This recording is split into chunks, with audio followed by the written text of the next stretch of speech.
So now we have the first part of the menu working. Now we've actually got to handle full screen and mute. And while we're here, let's go ahead and select these select guides and just change initially visible to not checked. That way they won't show up and it just looks like we have a selector that knows where we're at and moves along with us. Excellent.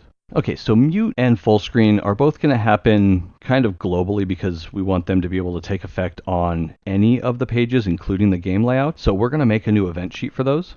We will go over to event sheets, right click, add new event sheet, and we're going to call this eCommon.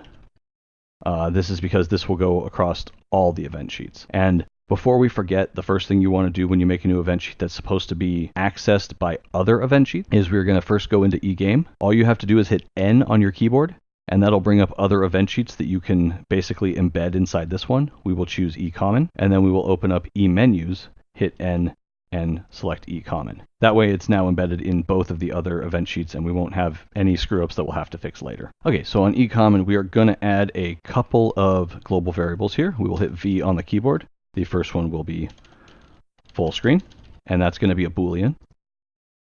And then we will hit V again. We will add muted. That will also be a Boolean. V one more time. We will call this track. This is for the music later. That will be a number, V. And we will also make music underscore vol, and that will also be a number. We can just go ahead and set this to -20 at the moment.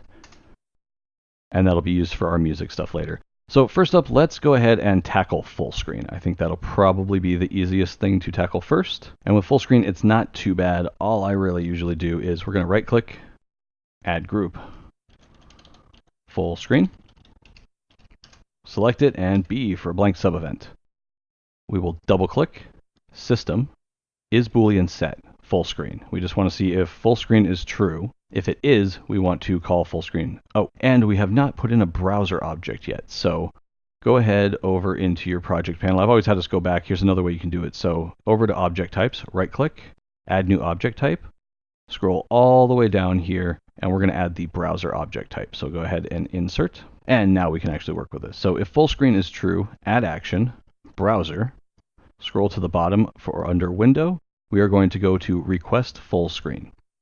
And I'm going to go ahead and leave it at stretch letterbox scaling and leave the UI navigation at auto and click done. Then we want to say if full screen is not true, so we will hit X for an else statement, add action, browser, scroll down to the bottom, cancel full screen. And that's pretty much all we have to do for full screen. I like to have a separate button that also I can use to change the full screen. So we're going to add just a secret key. It can be used. I'll leave it in. Keyboard, on key pressed, and the key is F. OK. Add action, system, toggle Boolean, and we will toggle full screen. So now if we click save, we can go back over into eMenus, and now we can change whether or not our selection is 1. So what we want to do is under selection. Right now we are checking to see if selection is 0. If selection is not 0 though, so we'll select the whole function, hit B for a new blank sub event, double click, system, compare variable of selected. If selected is equal to 1, we are going to do basically the same thing we did there. So we're going to do like we did with the last one, where we want the button to press, but we need to make sure we see the button. So let's just grab this whole section here, hold Control, drag it down, make sure it nests itself underneath. You see here it's not nested, it's actually in line with selected equals 1. We want to nest it in just like that. And then what we can do is come down, delete the tween, delete the weight 0.7, and delete go to level.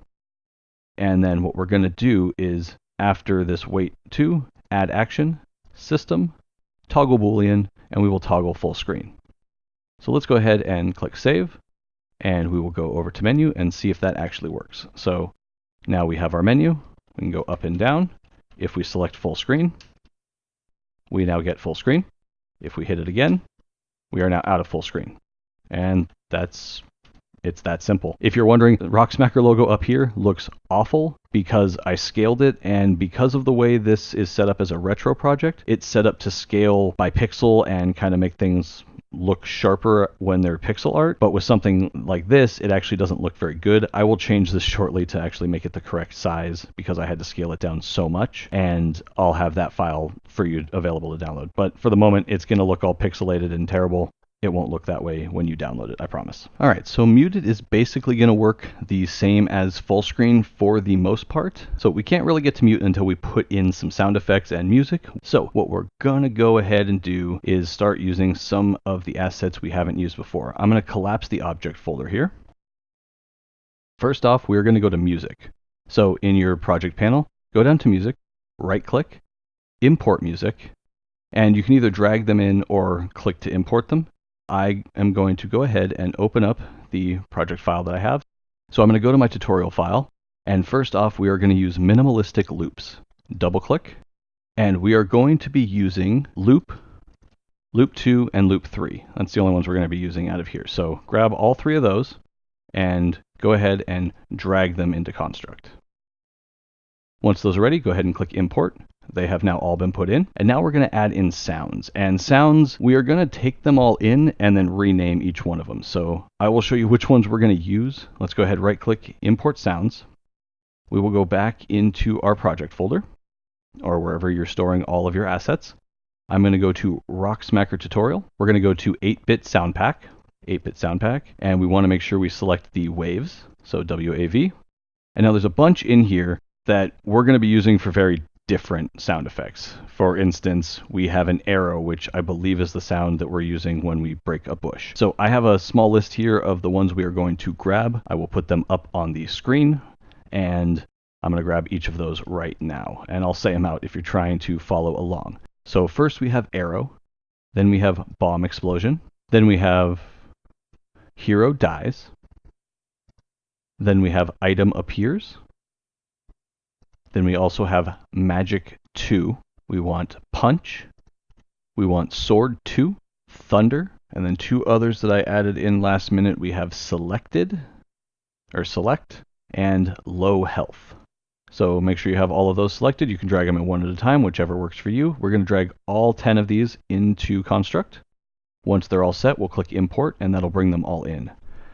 Now, we're going to want to rename these right away. So let's go ahead and jump right into that. Arrow will be renamed to bush_hit. Bomb explosion we will rename to rock_stop. Hero dies we will rename to reset. Item appears will be renamed to chest. Low health will be changed to switch. Magic 2 will be changed to hearts. Punch will be renamed to step. We can leave select because that's what we would rename it anyway. Shoot 2. Oop, I brought in the wrong one. It should not be shoot 2. I'm going to delete that. I actually want sword 2. So I selected shoot 2. I want sword 2. If you followed along from the video and not what I was saying, I apologize. Let's swap that out. Sword 2 needs to be changed to sword. And last but not least, we have thunder, which will be changed to rock_hit. All right, that should be good. So now let's go ahead and get our music set up first. Let's go back to eCommon. We will collapse full screen, head over to the right here on our project panel, right click on object type, add new object type. We're going to scroll down until we see sound, which is under media, or audio. We will double click that. Now we can actually have audio work in our game. Next step is to go right click, add group. We will call this group mute. Select mute, B for a new blank sub event. Double click, system, is Boolean set muted. So if muted is true, add action, audio, stop all. And that's pretty much all we have to do for muted. To be honest, mute's pretty simple. We just stop all the sounds. It's a little more complicated getting the music back in, but we'll handle that right now. So now let's go ahead and right click, add a new group, and we will call this music. So select music, B, new blank sub event. Double click. We're going to go to system, is Boolean set, muted. And we want to make sure that this is inverted. So if muted is not true, here's how we're going to play all of our music. That way, if muted is true, it just won't do any of this. So once again, B, new blank sub event. Double click. Audio. On ended. And on ended, the tag will be music. We haven't set this tag up yet, but we'll be using it momentarily. So when any audio file with the tag of music ends, we're going to have this happen. So we will add a selection, system, we will set track. So we're going to set value of track to choose between 0, 1, or 2. So it'll choose between the 3 loops we have from the minimalistic loops. So we will go choose. So if you start typing choose, that's actually a system function you can use. Then you open parentheses and you put in however many variables you want to have it choose from. I'm going to have it choose between 0, 1, or 2. So when this runs, it'll choose one of these 3 numbers and set that to track. Then we will go B for a new blank sub event, double click, system, compare variable, and we're going to compare track. So if track is equal to 0, we will add an action, audio, play, and we will have it play loop if it's 0. The volume we will set to music volume. So this way we can change the volume of all of the music tracks with one number up here as opposed to having to do it on each one of them. And then important, we need to add to the tag music, the same as you put it right here. Done. So now we just need to do the same thing for the other 2 tracks. So really just copy and paste twice. Change this track to track 1.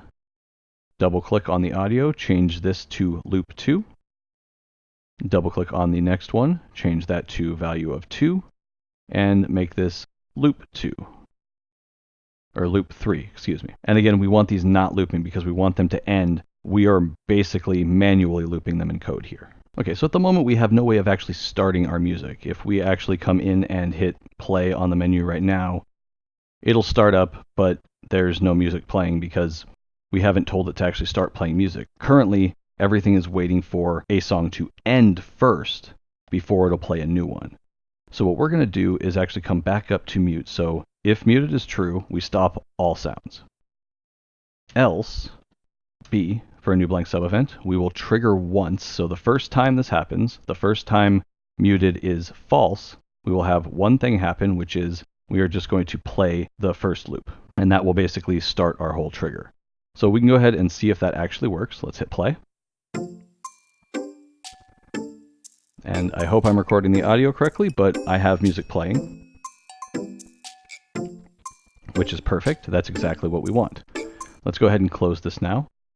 And we need to make sure it works when we actually hit the mute. So let's go back to eMenus and set up our final button. So down here in our select function, we will come down to where we have selection equals 1. We will just grab this whole thing, copy, paste, scroll on down, selected. Let's change that to 2. And all we're going to do is toggle muted. Click save, and let's see if this works. So music is playing. We can go down to mute. And all the sounds are muted. If we unmute, it starts playing again.